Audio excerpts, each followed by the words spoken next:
Ang dumi ng ating mga pusa ay talagang isang malaking problema lalo na kapag ginagawa nila ito sa kung saan-saang parte ng ating bahay.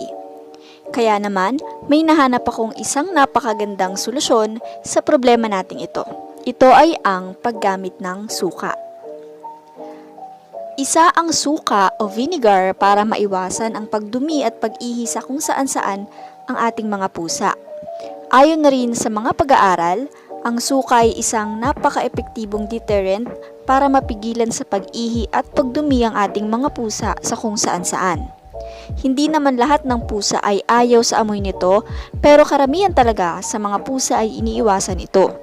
Ang amoy kasi ng suka ay napakatapang para sa kanilang mga sensitibong pang-amoy. Toxic nga ba ang suka sa mga pusa? Hindi po. Ang suka po ay hindi toxic sa mga pusa kaya safe na safe po ang paggamit nito sa ating bahay.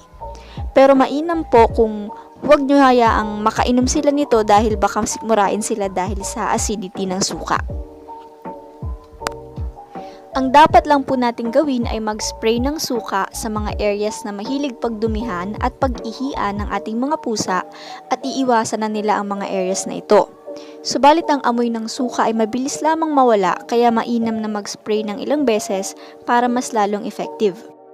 Kung sa bakuran nyo naman may balak mag-spray, mainam kung sa mga pader o fence kayo mag-spray at huwag sa lupa at halaman dahil may hindi magandang epekto ang acidity nito sa halaman.